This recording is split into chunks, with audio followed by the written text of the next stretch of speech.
Hello दोस्तों। मैं Satyam Singh second year MBBS student KMC Manipal. तो आज बात करते हैं कि नीट का जो 2022 का बायोलॉजी का पेपर था वो कैसा था। आइए देखते हैं कि क्वेश्चंस किस तरह के थे और आगे नीट 2023 की बायोलॉजी के लिए हमें किस तरह से प्रिपेयर करना चाहिए खुद को, और हम किस तरह के क्वेश्चंस करें, किस तरह से एनसीईआरटी को हम पढ़ें कि हमारी जो बायोलॉजी है वो नीट 2023 में अच्छे से मार्क्स आ पाएँ। बेसिकली जो बायोलॉजी का एम होता है कट ऑफ को देखते हुए कि मतलब 320 330 के ऊपर तो होना ही चाहिए सिलेक्शन के लिए। तो आइए देखते हैं कि कैसे क्वेश्चंस इस बार के आए थे। तो अगर बात करें स्टेटमेंट क्वेश्चंस की, तो पहले क्या होता था, जो पहले तक के पेपर आते थे मतलब लास्ट ईयर तक के, उसमें क्या होता था कि जो स्टेटमेंट क्वेश्चंस होते थे वो कम होते थे। बट इस ईयर क्या हुआ है कि इन्होंने स्टेटमेंट क्वेश्चंस को काफ़ी बढ़ा दिया है। मतलब स्टेटमेंट वन स्टेटमेंट टू करके कुछ क्वेश्चंस थे, फिर चार पांच स्टेटमेंट दिए हुए थे, उसमें से सेलेक्ट करना था करेक्ट कौन सा ऑप्शन है। ठीक है, तो ऐसे अगर स्टेटमेंट क्वेश्चंस की बात करें तो इन्होंने जो स्टेटमेंट क्वेश्चंस दिए हैं वो टोटल 22 स्टेटमेंट क्वेश्चंस इन्होंने दिए हैं, और असर्शन रीजन 4 है। टोटल 100 क्वेश्चंस की बात कर रहे हैं, और मैच द फॉलोइंग 5 है। और नया जो पिछले मतलब 6-7 सालों से नहीं आ रहा था, बेसिकली डायग्राम क्वेश्चंस बिल्कुल ही नहीं आ रहे थे पिछले बहुत सालों से, तो इस बार इन्होंने एक डायग्राम के भी क्वेश्चन दिए हैं।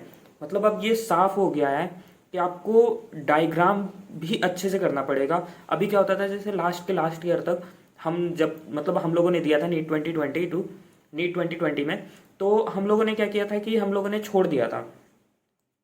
जो भी डायग्राम वगैरह होते थे बहुत सीरियसली नहीं लेते थे कि उससे क्वेश्चंस नहीं आते हैं, मतलब ठीक है, ओके ओके था। ठीक है, तो अब डायग्राम भी इन्होंने ऐड कर दिया है, तो डायग्राम भी हमें अच्छे से करना पड़ेगा। और अभी जैसे कि मैंने एक कुछ मतलब क्वेश्चन डाल रखे हैं इकोलॉजी के, तो आप जा करके देख सकते हो। बेसिकली मैंने वो नीट के पहले डाला था, मतलब मैंने नीट 2023 के लिए ही डाला है, तो आप जा करके उसे चेक कर सकते हो। बेसिकली इसी पैटर्न का है पूरा पूरा, तो इसी पैटर्न पे क्वेश्चंस आगे भी मैं डालते रहूँगा कि आपको समझने में इजी हो कि किस तरह के क्वेश्चंस, किस तरह के क्वेश्चन प्रैक्टिस करनी है, किस तरह से एनसीईआरटी को हमें रीड करना है, तो हम अच्छे से समझ पाएँ।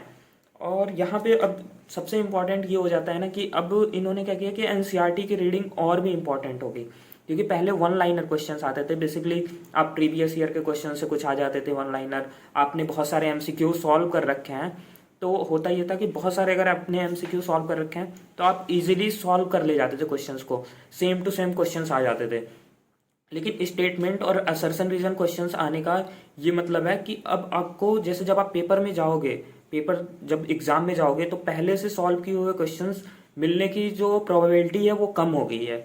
तो बेसिकली अब आपको एनसीईआरटी जो है वो कम्प्लीटली आपको याद होना ही चाहिए कि एनसीईआरटी आप पूरी तरह से एक एक वर्ड, एक एक लाइन, एक एक डायग्राम, हर चीज़ याद हो तभी आप कर पाओगे। अब पहले क्या था, जैसे आप बहुत सारे अगर एमसीक्यूज कर लेते हो तो फिर आप जा करके एग्जाम में अच्छा परफॉर्मेंस कर लेते थे।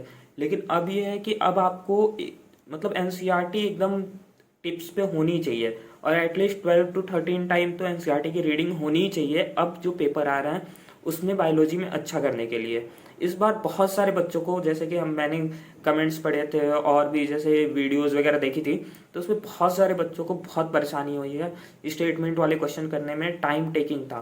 ठीक है, तो अब आइए हम आपके साथ रहेंगे और हम सब मिल करके आगे के पेपर को कि नीट 2023 का बायोलॉजी इजी हो पाए, इसके लिए मैं पूरी कोशिश करूँगा और वीडियोस डालते रहूँगा बीच बीच में कि आपको पता चल पाए कि हर चैप्टर को कैसे करना है। Thank you.